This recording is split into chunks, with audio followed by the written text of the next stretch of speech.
Olá, o SBT News conversa agora com o presidente do INSS, Alessandro Stefanotto. Presidente, obrigada por nos receber por aqui. A gente comentava sobre a fila do INSS. Hoje temos mais de 1.700.000 brasileiros que estão aguardando na fila, com um dado muito impressionante de que 64% já estão há mais do que 45 dias, que é o limite teoricamente imposto pela lei. O senhor chega ao órgão com a missão de reduzir essa fila, com cobranças públicas, inclusive do presidente da República. Como é que o senhor pretende levar essa missão aí a cabo? Obrigado, é um prazer estar com vocês aqui. Realmente é um desafio muito grande. Eu me preparei para esse desafio, eu fui procurador-geral do órgão há muito tempo, fui diretor de orçamento, vivi toda a minha vida na Previdência. Então eu tenho conforto para me sentir preparado, mas ao mesmo tempo tenho aquele desconforto de uma missão que é hercúlea, mas o governo ainda ontem acabou editando uma medida provisória importante para o combate à fila. A fila certamente é um sintoma de algo muito mais grave, que é a demora na entrega para os brasileiros dos benefícios que eles têm direito. Isso é um desconforto enorme para mim, é um desconforto que eu penso diariamente naquelas pessoas que precisam e têm o direito de ter a cobertura previdenciária, mas infelizmente acabam não tendo por uma ineficiência nossa. Não importa as causas, importa para nós internamente, não importa o que aconteceu antes, importa que nós temos um instrumento agora, além das medidas estruturantes que estão sendo tomadas, para voltar todos os benefícios para menos de 45 dias, como manda a lei, promessa do ministro Carlos Lupe e exigência do presidente da República. O presidente Lula, inclusive, em uma live que ele tem feito semanalmente, ele falou que não tem explicação essa fila. Então, vim transmitir essa pergunta para o senhor. Dá para a gente tentar apontar uma explicação? Eu, certamente, como presidente da INSS, procurador de carreira, eu normalmente não vou comentar as falas do presidente. Mas como eleitor do presidente Lula, o presidente Lula é um homem com empatia, é um homem que veio do povo, é um homem com todas as suas características para sentir a dor de quem está na fila. Então, se por um lado eu pego a fala do presidente como uma determinação do caminho que eu tenho que seguir, que é baixar a fila a 45 dias, e nós iremos fazê-lo. Por outro lado, eu sei que o presidente, não só em compromisso eleitoral, mas como um compromisso pessoal, ele não vai nunca aceitar que a fila exista, nesse sentido de acima dos 45 dias. Explicar a fila é mais complexo, né? Você tem um movimento que foi feito ainda no governo anterior, em que, embora tivesse um bônus, que é diferente do que a gente vai fazer agora, esse movimento tratava a fila, os números, como algo muito mais importante de estatística do que entender que por trás existem pessoas. E o tom do governo é tratar os brasileiros mais simples, os brasileiros mais vulneráveis, como pessoas, humanizar. E humanizar, a primeira coisa para humanizar o atendimento nosso é entregar o benefício a tempo e modo. E isso não está ocorrendo. Realmente é inexplicável no sentido de qualquer explicação que a gente possa dar, ela não é suficiente para justificar a dor da pessoa que fica na expectativa de receber um benefício que é direito dele. Então a gente, como servidor público, não comentaria a fala do presidente, não nos cabe comentar, evidentemente, mas como eleitor do presidente, como alguém progressista também, eu tenho a mesma dor de saber que todos os dias, quando eu acordo, eu tenho a responsabilidade de colocar a fila no seu devido lugar, uma fila razoável, que seja aceitável para os brasileiros. Enquanto isso não acontecer, nós vamos estar trabalhando muito para que aconteça o mais rápido possível. O que seria essa fila razoável, presidente? Que esteja dentro da lei, que são os 45 dias, não é? Você pode até ter um número grande de brasileiros esperando, mas dentro do prazo da lei, não só pelo prazo legal, mas um prazo razoável. A máquina do INSS é muito grande. Nós pagamos todo mês 38.200.000 benefícios. São 38 milhões de brasileiros, pouco mais, que recebem seus benefícios todos os meses. Nós temos que garantir que isso aconteça. O INSS atende digitalmente mais de 50 milhões de pessoas por mês. É muita gente. E também atende nas agências, não é? 5 milhões de pessoas e também no 135. Então o INSS tem uma relação com o povo brasileiro muito profunda de atendimento. E essa relação de alguma forma se deteriorou. porque no momento que você acaba digitalizando, passando ao digital, sem que seja levado em consideração o efeito humano, você acaba tornando um órgão frio, um órgão gelado. O meu papel é tornar novamente o INSS o órgão que já foi. Foi inclusive no governo do presidente Lula e da presidente Dilma que eu participei, onde as pessoas gostavam de INSS, tinham seus problemas resolvidos. Se hoje a tecnologia permite que você faça de casa os pedidos, nós temos que simplificar para que todos os brasileiros possam acessar. Não é todo mundo que tem internet, nós temos que ter isso em consideração. O nosso público, às vezes pessoas de gerações mais velhas, às vezes não tem toda a intimidade para fazer um pedido. E nós não queremos perder esse público. Nós temos projeto estruturante de retornar em alguma forma, de uma forma diferente do que já foi, mas as agências, estimulando o uso da tecnologia e fazendo outras ações. E isso é estruturante, é porque esse programa uma hora acaba. São 9 meses previstos. Nós pretendemos em menos de 9 meses colocar a fila no lugar. Mas ao mesmo tempo já estamos pensando no dia seguinte. Quando acabar o programa, o que vai acontecer? Nós vamos montar outra fila e ficar nessa história de ter fila permanentemente, ter programa permanentemente? Não. A determinação do ministro Carlos Lupe é muito clara. Nós temos que estar preparados, e isso ele já falou no dia que saiu o MP, ontem, temos que estar preparados para o dia seguinte. E essas ações estão sendo preparadas. Bom, vamos primeiro explicar o que é esse programa, então. É um bônus de produtividade, né, que os funcionários vão ter, tanto médicos quanto funcionários do administrativo. Durante 9 meses, quem trabalhar um pouquinho mais e responder um ou outro processo vai ganhar mais também? Exatamente. A gente não chama de bônus porque ele não é focado no servidor. Obviamente que o servidor é essencial. A nossa casa é uma casa grande, com 18 mil funcionários, já teve 42 mil.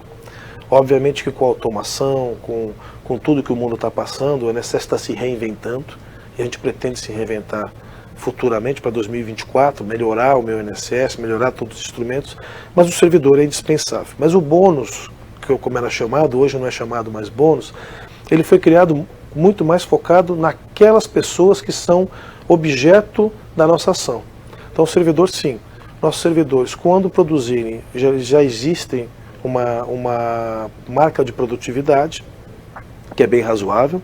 Quando eles produzirem mais no contraturno, em outros horários, isso fica registrado no sistema, tem uma pontuação, e essa pontuação significa o pagamento de um adicional a ele, limitado, não tinha limite nas versões anteriores, nós colocamos um limite aproximadamente de R$10 mil, isso vai sair numa portaria interministerial do ministro Lupe e da ministra Esther, e colocamos esse limite exatamente para também proteger o servidor. Porque é natural que pessoas que tenham alguma necessidade financeira acabem vendo nessa saída trabalhar muitas horas além do que deveria trabalhar, uma supercarga. Nós nos preocupamos com isso. Por isso que pode ter demorado um pouquinho, mas era para acertar. Porque não adianta nada a gente enxergar nossos servidores como números, CPFs, e o segurado também como CPF. Nós temos que enxergar tanto os servidores como os segurados, as pessoas que vêm ali na agência do INSS, como pessoas, como seres humanos. Como o presidente Lula falou para a gente enxergar. Inclusive já tinha uma previsão orçamentária para que vocês pudessem dar esse extra, digamos assim.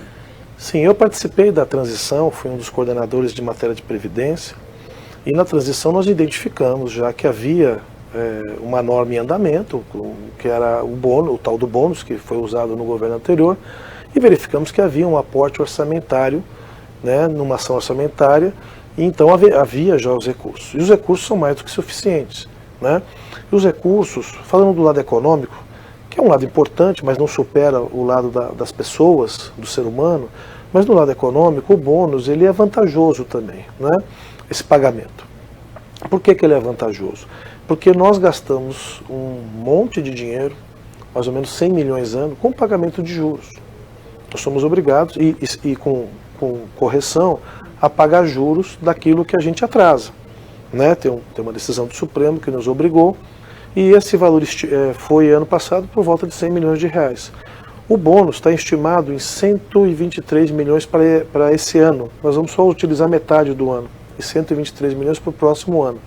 já havia previsão orçamentária para esse ano, está sendo feito um acerto orçamentário da ação orçamentária, é uma questão burocrática, técnica, deve sair nos próximos dias, mas o recurso já estava previsto.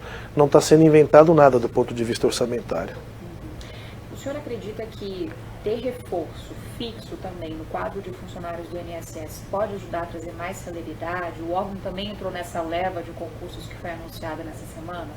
Perfeito. Essas são as medidas estruturantes. Nós não acreditamos que teremos o mesmo número de servidores que nós tínhamos nos anos 90, anos 2000, onde a tecnologia era diferente.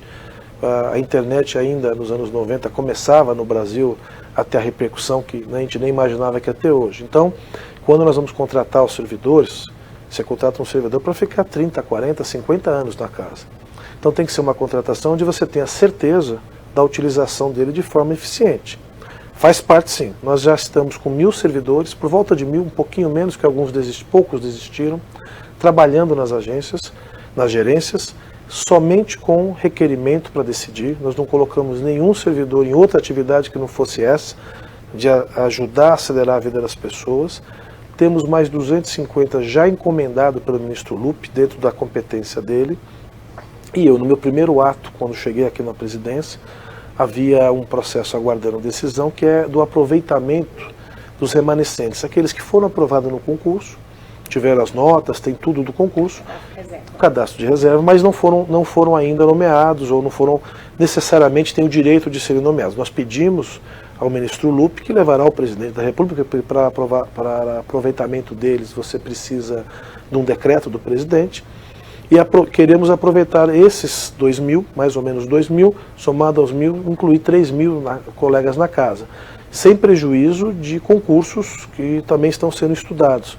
Não é um remapeamento ou colocar numa situação como já foi em outros momentos. Nós não vamos ter 41.000 servidores, porque hoje a tecnologia e outros instrumentos facilitaram, né? Nós não precisamos de tanta gente nas agências, mas precisamos ter gente para atender as pessoas, aquelas pessoas que mais necessitam, que não têm acesso a um celular, e não são poucos no Brasil ainda.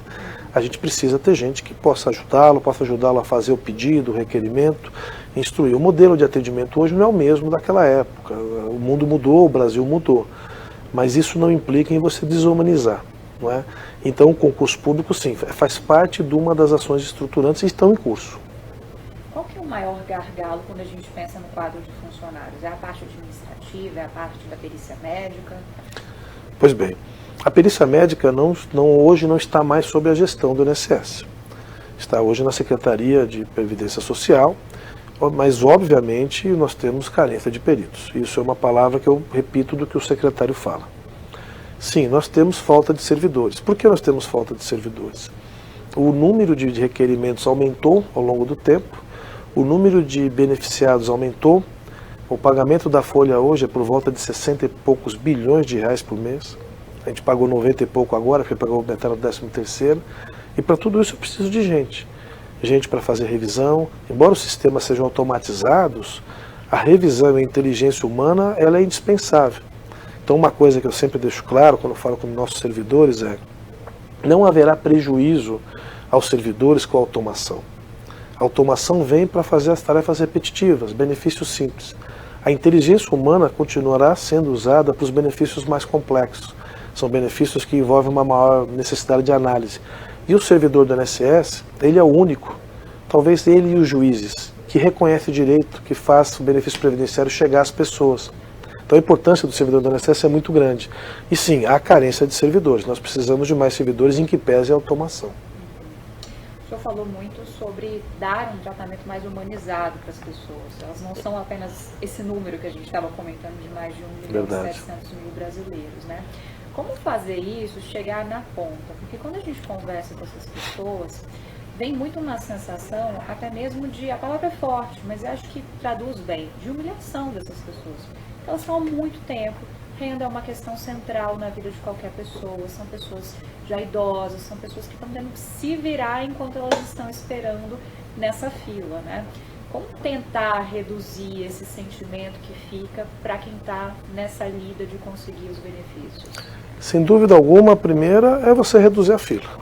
Não é? A pessoa ficar numa fila por mais de 45 dias, não importa a razão, como o presidente disse, é desumano, é cruel. E a gente quer efetivamente não ser mais cruel. Ainda que não haja ninguém querendo que isso aconteça, isso está acontecendo. A segunda coisa é você, de alguma forma, replanejar as agências para que as agências possam continuar recebendo os segurados e os orientando. Né? A terceira coisa que nós temos feito com certo sucesso são alguns acordos de cooperação onde nós, de alguma forma, temos a ajuda dos municípios, dos sindicatos e de outros atores públicos e privados que acabam sendo uma extensão das nossas agências para aqueles públicos específicos. E por último, o que me parece mais importante e que está sendo debatido ainda, é um projeto que a gente possa ter um autoatendimento guiado aos nossos segurados, que são um público muito especial, específico nas agências, para que eles possam sim fazer as coisas pelo meio digital, mas com a ajuda de alguém. Nem todo mundo tem um neto, né, que pode ajudar, às vezes está longe da família e acaba se sentindo praticamente um analfabeto digital. E isso exclui. Então nós queremos incluir novamente. Passa por repor pessoal, replanejar as agências, aumentar o alcance dos nossos parceiros, mas principalmente que ele seja atendido a tempo e modo. Não adianta nada nós termos tudo isso, se ao final das contas demorarmos 180 dias para aprovar um benefício por incapacidade, a pessoa fica sem renda, precisando pedir dinheiro para a família, pedir um dinheiro para um primo, e acaba assim sendo submetido a uma humilhação. Nós temos está muito claro para a gente isso, e isso nos impulsiona a resolver esse problema. O senhor falou desse projeto de autoatendimento, pode ajudar bastante, né? E realmente, tem muita gente que tem dificuldade, prefere o modo tradicional de vir até a agência. É um projeto que está para sair, vocês pretendem lançar ainda neste ano? É um projeto que já tem piloto, algumas agências já operam isso por iniciativa local. Porto Alegre, por exemplo, tem um piloto muito importante. O ministro Carlos Lupe esteve visitando uma agência nesses moldes e nós estamos estudando, porque passa por você ter servidor, passa por você ter algum apoio também de terceirizados, treinados, passa por você treinar essas pessoas. Não é uma coisa simples, porque nós temos por volta de 1.600 agências. Mas é um projeto importante, é um projeto estruturante, e a gente terá novidade em breve. Hoje, a nossa briga é com a fila. Nós precisamos reduzir a fila para depois pensar de alguma forma, fazer um projeto de longo prazo. A população não consegue mais ouvir desculpa ou dizer que daqui a 5 anos tudo vai estar resolvido. Hoje nós estamos com uma emergência. Nós estamos com o avião tocando algum alarme. Tem que pousar o avião direitinho para depois pensar em trocar a cor do avião, pintar alguma coisa e melhorar o atendimento. E esse pouso dura menos que 9 meses na intenção Dura. Esse pouso, eu vou falar se Deus quiser, porque a gente sempre tem que pedir a bênção dele, né? Mas a gente tem convicção porque nós fizemos estudos, né? Não é só uma vontade do ministro Lupe, do presidente Lula, não digo nem vontade, determinação, mais do que vontade, e nossa. São feitos estudos, nós sabíamos que a gente conseguiria fazer até com menos tempo.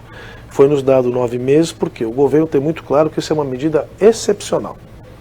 Se a gente tiver alguma dificuldade, os 9 meses serão suficientes. Mas a determinação do ministro Lupe, e que nós vamos fazer acontecer, é que até 31 de dezembro a gente possa, não digo comemorar, porque tem muita coisa para fazer ainda no Brasil, né? O Brasil é um país tão rico, mas ainda com tantos miseráveis. E para que a gente possa ajudar alguns, ajudar nossos segurados, que são os mais vulneráveis, eu não posso dizer que vou comemorar, porque ainda falta muita coisa para fazer.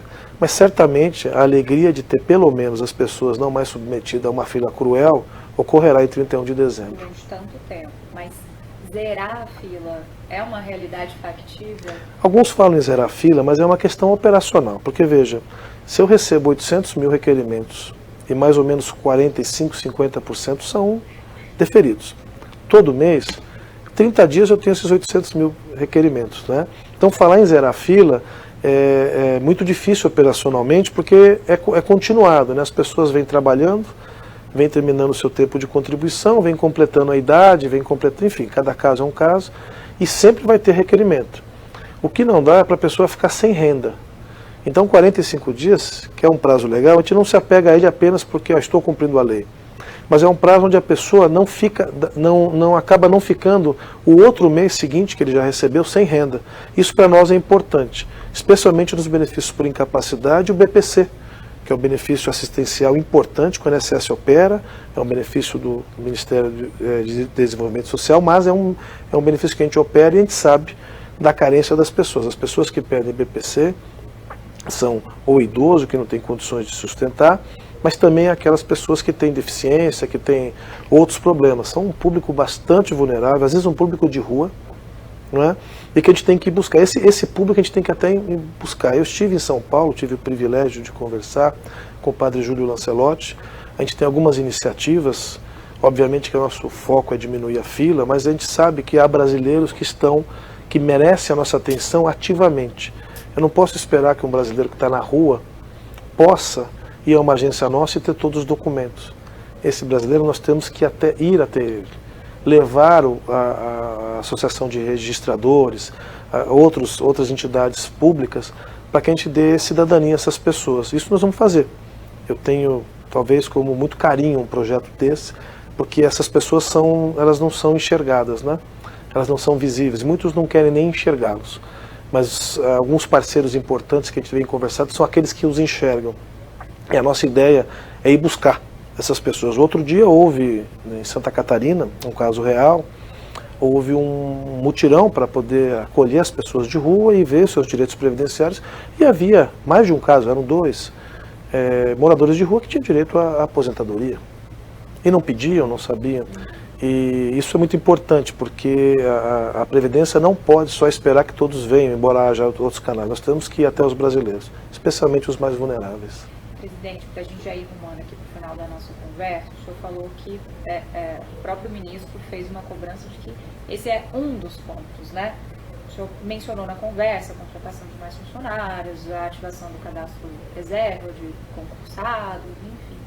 Quais outros pontos foram cobrados pelo ministro que vocês já estão aí se planejando também para colocar na ativa? O ministro nos cobrou primeiro que a fila 31 de dezembro, como você colocou. Mas ontem, logo após a edição da medida, a medida publicada, o ministro nos chamou, toda a equipe do INSS, a diretoria, os diretores, e disse: precisamos estar prontos para o dia seguinte, ou seja, no dia 1º de janeiro. Entre as ações que estão planejadas para 1º de janeiro, para janeiro, é a entrega do novo Meu INSS, mais simples, mais acessível, menos sujeito a algum tipo de ingerência, fraude. Isso é muito importante, porque é um canal que ainda, embora tenha 50 milhões de acessos mês, não atinge todos os brasileiros. Segundo é a infraestrutura. Nós estamos acabando de, com a Telebrás, instalar uma nova rede em todas as nossas agências. Uma rede com um circuito, com 2 circuitos, para que o cidadão que vai até a nossa agência tenha um atendimento mais rápido e mais adequado. Outra coisa que nós estamos fazendo, nós temos um corpo de funcionários que permanentemente estão sendo recapacitados para outros tipos de benefícios mais complexos. Então nós tentamos e vamos incluir mais funcionários, menos funcionários em certas atividades, de área meio, que é importante, mas mais funcionários na área de julgamento de requerimento. Isso é muito importante. E também conversar mais com a sociedade.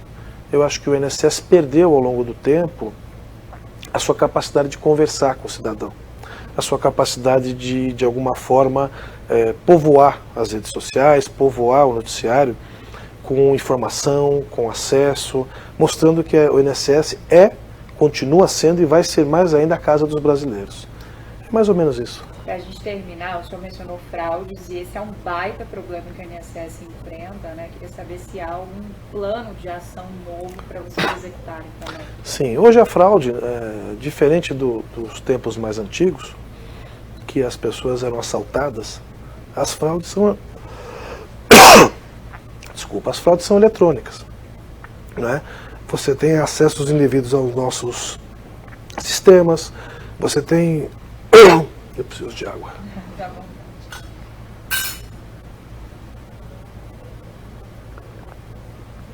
É a Secura de Brasília. Ruim, né? Eu que estou acostumado.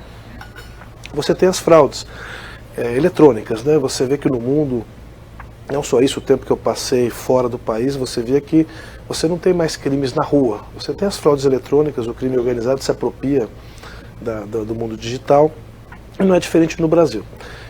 A troca da nossa rede por uma nova rede E o plano nosso agora é para que a gente consiga estruturar nossa rede novamente. Nossa rede foi montada ao longo de décadas. Rede interna dos computadores. Essa rede foi montada sem controle, foi montada sem um planejamento. Porque você, todo dia que abre uma agência para atender as pessoas, você tem que dar conta. Nossos servidores nesse sentido são bastante importantes. Só que muitas vezes você acaba ampliando o atendimento, colocando mais máquinas ou fazendo de forma descontrolada. E nós identificamos que o nosso parque de computadores, de rede, necessitam efetivamente de evoluções. Então, micros e laptops estão sendo comprados para a gente poder evoluir e melhorar o parque, mas acima de tudo o nosso projeto é que a gente possa, ainda esse ano, reestruturar cada rede de cada gerência, de forma que as inseguranças e as fragilidades sejam mitigadas. Esse é um problema grave, o INSS está atento, a gente tem trabalhado bastante para evitar esse tipo de fraude, mas a gente sempre está, às vezes, um degrau atrás. Mas o grande projeto estruturante é realmente a gente refazer toda a rede do INSS. Não é simples, são 1.600 agências, quase 6 gerências, 6 superintendências da direção central, de forma que a gente tenha um mapeamento de tudo que tem e que se evite verdadeiras falhas de estruturação de rede que podem possibilitar o acesso indevido de alguém, né? Presidente, muito obrigada pela entrevista e boa sorte na missão. Muito obrigado a vocês, foi um prazer falar com vocês do SBT. Espero que haja outras oportunidades de a gente conversar mais com a sociedade. Obrigado.